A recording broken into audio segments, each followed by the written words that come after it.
Hello dear students, welcome to education rise. आज के इस क्लास में हम लॉस्ट स्प्रिंग के क्वेश्चन आंसर्स करेंगे। तो आइए शुरू करते हैं। काफ़ी इंपॉर्टेंट क्वेश्चन आंसर्स हैं। पहला क्वेश्चन है, what did Saheb's mother say about living their home in Dhaka and coming to Seemapuri. Dhaka छोड़ करके सीमापुरी में आकर के बसने के बारे में साहिब की माँ क्या कहती है। आंसर है इसका कि once Saheb's parents lived in Bangladesh. कभी साहिब के माता पिता जो है वो बांग्लादेश में रहते थे। They lived amidst the green fields of Dhaka. Dhaka के हरे भरे खेतों के बीच में वो रहते थे। Natural calamities like cyclonic storms made their lives unbearable. लेकिन प्राकृतिक जो विपदाएं थी, जैसे कि साइक्लोनिक स्टॉर्म्स जो थे, तूफान थे, उन्होंने उनके जीवन को असहनीय बना दिया। They swept away their fields and homes. वो तूफान उनके खेतों को, उनके घरों को बहा करके ले गए। दे वर रुइंड, वो बर्बाद हो गए। That's why they had to leave their fields and homes. यही कारण था कि उन्हें अपना घर, अपने खेत, सब कुछ छोड़ना पड़ा। They came to the big city and settled down in Seemapuri looking for gold. तो भोजन की तलाश में जो है वहाँ पर छोड़ करके अपना घर, अपना परिवार, अपनी ज़मीन, सब कुछ छोड़ करके बड़े शहरों में आकर के सीमापुरी में ये जो है वो रहने लग गए थे। तो ये कहती है साहिब की माँ अपने घर को छोड़ने के बारे में। Number 2, where does the narrator Anees Jung encounter Saheb every morning. इस लेसन लॉस्ट स्प्रिंग की राइटर अनीस जंग साहिब से प्रत्येक दिन सुबह कहाँ पर मिलती हैं। तो यहाँ पर हम लिखेंगे कि the narrator encounters Sahib searching for gold in the garbage dumps of her neighbourhood. अपने पड़ोस में जो गार्बेज डंप्स थे, कचरे के ढेर थे, उसमें कुछ कीमती चीज़ ढूंढने के दौरान साहिब से जो है अनीस जंग मिलती है प्रतिदिन सुबह। Sahib is one of the army of barefoot boys. जो नंगे पाँव घूमने वाले बच्चों की जो फौज थी उसमें से एक है Sahib. They can be seen scrounging for gold in the garbage. और इसे कहीं पर भी जो गार्बेज होता है, कचरा जो होता है, उस कचरे में कुछ कीमती चीज़, कुछ उपयोगी चीज़ ढूंढते हुए इसे देखा जा सकता है। Most of them are migrants from Bangladesh who settled down in Seemapuri in 1971। ये जो बेयरफुट बॉयज़ हैं, इनमें से ज़्यादातर वो लोग हैं जो बांग्लादेश से भारत में आ गए थे 1971 में, और सीमापुरी में आकर के जो है ये लोग बस गए थे। Next question number 3, give an account of the background of Sahib and the army of barefoot boys scrounging for gold in the garbage dumps. Garbage dumps में कुछ वो जो चीज़ें ढूंढते हैं बेयरफुट बॉयज़, उनके बैकग्राउंड के बारे में और साहिब के बैकग्राउंड के बारे में बताना है। Why do they migrate to Seemapuri. ये वहाँ से विस्थापित होकर के सीमापुरी में आकर के क्यों बस गए। लिखेंगे, आप आंसर लिखेंगे, Saheb belongs to the community of rag pickers. Saheb वो कूड़ा कचरा बिनने वाले लोगों की कम्युनिटी से बिलोंग करता है। He is one of over 10,000 persons who are engaged in this profession. इस व्यवसाय में लगे हुए उन 10,000 लोगों में से वो एक है। दे माइग्रेटेड फ्रॉम बांग्लादेश इन 1971। 1971 में ये लोग बांग्लादेश से विस्थापित होकर के यहाँ पर आए थे। There poverty and sufferings force them to migrate to this place. उनकी गरीबी और उनकी तकलीफ़ों ने उन्हें यहाँ पर आने के लिए, विस्थापित होने के लिए बाध्य किया था। They have been living in Seemapuri on the outskirts of Delhi. Delhi की बाहरी परिधि में जो स्थापित हैं, सीमापुरी आया हुआ है, वहाँ पर ये लोग जो है वो रहने लगे। And Sahib doesn't have even a faint memory of his original home. Sahib को तो अपना जो मूल स्थान था, मूल निवास स्थान ढाका, उसके बारे में जरा भी याद नहीं है, लेकिन उसकी माँ जो है उसके बारे में जानकारी देती हैं।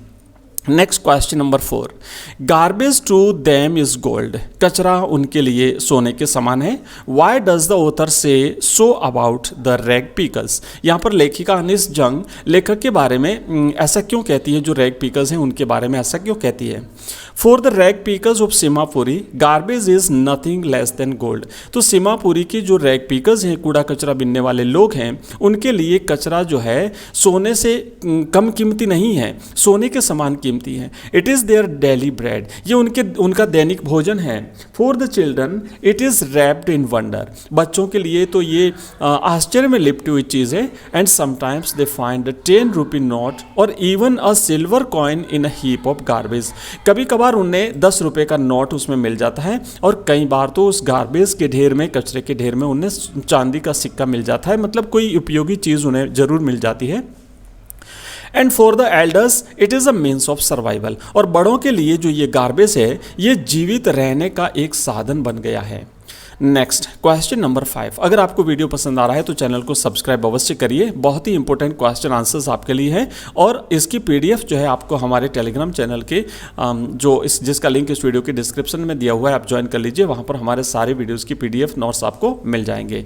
आगे बढ़ते हैं। नेक्स्ट क्वेश्चन नंबर 5 है, why is the narrator embarrassed at living made at having made a promise that was not meant. यहाँ पर लेखिका ने, अनिस जंग ने एक वादा किया था साहिब से, उस वादे को लेकर के वो काफ़ी एम्ब्रेस्ड है, हताश है। क्यों, ऐसा क्या कारण हुआ था कि उसे शर्मिंदा होना पड़ा था। The narrator ask Saheb to go to school. पता होगा आपको, नरेटर अनिस जंग ने साहिब से कहा था कि तुम स्कूल क्यों नहीं जाते, उसे स्कूल जाने के लिए कहा गया, तो साहिब ने कहा था, Saheb replies that there is no school in the neighbourhood. कहा मेरे पड़ोस में कोई स्कूल नहीं है। The narrator ask, half joking, कुछ मजाकी अंदाज में कहा, if he will go when she start school, कि अगर मैं स्कूल बना दूं तो क्या तुम जाओगे school. Sahib keeps on asking her, इसलिए साहिब बार बार उससे कहता रहता था, is your school ready. She feels embarrassed, तब उसे शर्मिंदगी महसूस होती थी। She made promise that was not meant, उसने एक ऐसा वादा कर दिया था, वास्तव में उसका उद्देश्य जैसा कि नहीं था कोई स्कूल बनाने का, ऐसा उसने वादा कर लिया था, इसीलिए नरेटर को यहाँ पर एम्ब्रेस्ड होना पड़ा था। Next question number 6, sahibs full name is Sahib e Alam, isn't it ironical, justify your answer. Sahib का पूरा नाम था साहिब ए आलम, लॉर्ड ऑफ द यूनिवर्स इसका मतलब होता है। तो ये जो है ना एक प्रकार से आयरनिकल है, व्यंग्यात्मक है। आप अपने आंसर को जस्टिफाई करिए। आप लिखेंगे कि after months of knowing the narrator ask sahibs name, कई महीनों तक उसे जानने के बाद एक दिन नरेटर ने साहिब से उसका नाम पूछा। He tells are that he is called Sahib e Alam, तो उसे बताया गया कि उसका नाम साहिब ए आलम है। नरेटर को ये साहिब द्वारा बताया गया। It means Lord of the universe, तो इसका मतलब होता है, साहिब ए आलम का मतलब होता है Lord of the universe.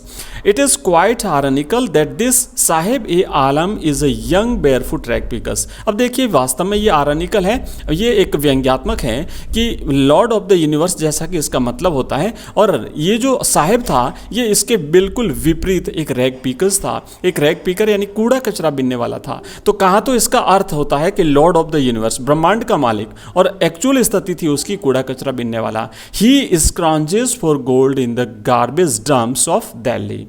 Next question number 7, Sahib and other rag pickers of his age don't wear shoes और chappals. What explanations does the author give for this?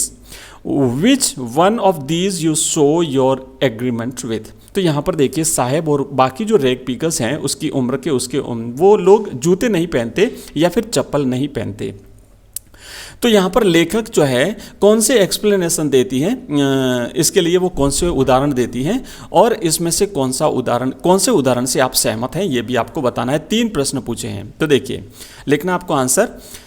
The narrator Anis जंग ask Sahib why he doesn't wear chappals. जब narrator ने पूछा साहिब से कि तुम चप्पल क्यों नहीं पहनते, he simply answers that his mother didn't buy them. तो उसने सिंपली सामान्यतः ये जवाब दिया कि उसकी माँ खरीदती नहीं है उसके लिए जूते।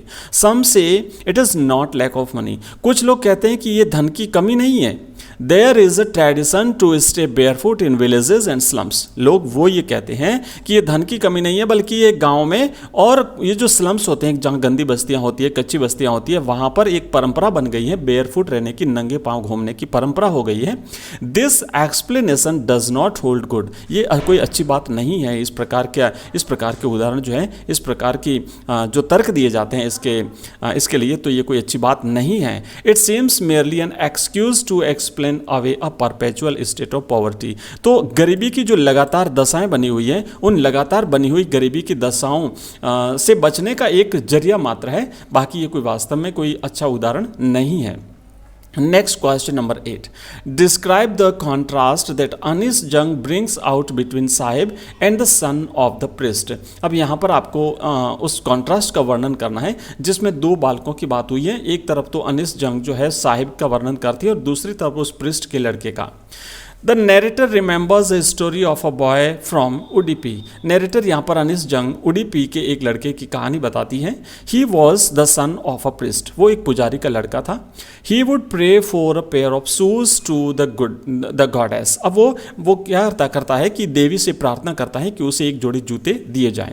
Young boys like the son of the priest wear shoes. लेखिका कहती है कि पुजारी के लड़के के समान जो बाकी जो यंग बॉयज हैं वो जूते पहनते हैं, but rag pickers offer childhood like Sahib remain shoeless. और जो रैग पीकर्स हैं, कूड़ा कचरा बिनने वाले जैसा कि साहिब हैं, उसके आसपास के सारे बच्चे जूतों से रहित होते हैं, उन्हें जूते नसीब नहीं होते हैं। द कॉन्ट्रास्ट इज ऑब्वियस, बिल्कुल स्पष्ट यहाँ पर दोनों के बीच में ये वर्णन किया गया है, तुलना की गई है। It shows two different pictures of the same society.